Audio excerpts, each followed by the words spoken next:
the cars were pretty much stretched to do that sort of speed. I mean, you had to hang it all out, as it were, to get a 100-mile-an-hour lap. I know I had to. Spencer Martin and I both chased that 100-mile-an-hour lap. It was good incentive. It was I think it was 50 or 100 bottles of champagne for us to break the 100-mile-an-hour lap. And obviously, that wasn't all of the incentive, because a lot of ego went with it, and a lot of kudos to get the 100-mile-an-hour lap. And of course, to get that in a car that had 240 odd horsepower, but very, very little weight, about 400 kilos, 390, 400 kilos. But you've got to appreciate the circuit wasn't what it was 20 years later. The circuit was pretty much open area. You come up over the top, out of the cutting, for instance, and if you looked left, you could see nothing but trees. And as you went further across the mountain, again, very little fencing, a little bit of fencing on the right-hand side, nothing on the left except the normal barbed wire fence to keep the sheep out. And over Skyline, similarly, if you had time to look, Skyline was called Skyline because that's what it was. It was a big open space out there. It was a dangerous course, but of course when you're as young as what Spencer and I were at the time, the amount of concentration we had to put into doing the effort was so significant that we didn't think of the dangers.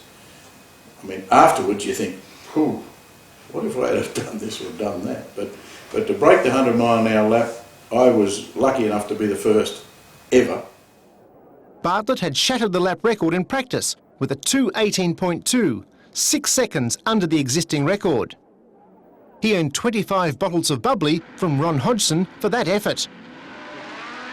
However, from the start, Spencer Martin, who'd installed new gears, led Bartlett and Allen up Mountain Straight for the first time. At McPhillamy, Martin led Bartlett, Allen, Greg Cusack in the ex-Jack Brabham 2.5 litre Repco V8 Brabham, and Bob Jane in his Repco Elfin. Colin Bond in the Lynx Peugeot was at the back of the pack. Bartlett went past on Conrod, but at the end of the lap, Martin regained the lead at Murray's. On lap 2, Bartlett tried a daring pass at McPhillamy, but pulled back. In third place was Neil Allen. He was an important figure in motorsport in the late 1960s, commissioning racing cars, supporting magazines, and most famously, setting the outright lap record at Bathurst in 1970 in a McLaren M10B, which lasted for more than 30 years. On this occasion, he retired with ignition trouble, promoting Greg Cusack to third. Next time round, Bartlett had found a way past Martin, and there was a change in the race order. Kevin Bartlett made history when he set a new lap record of 2 minutes, 17.7 seconds, the first 100-mile-per-hour lap of Bathurst. On the last lap, Spencer Martin was balked by Bert Bartrop.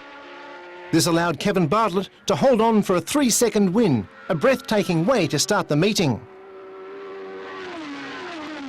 Max Stewart in his Renmax, powered by an ex-John Harvey twin-cam Cosworth, was holding fifth. Bartlett, Martin, Cusack, Jane and Stewart, the top 5 finishers.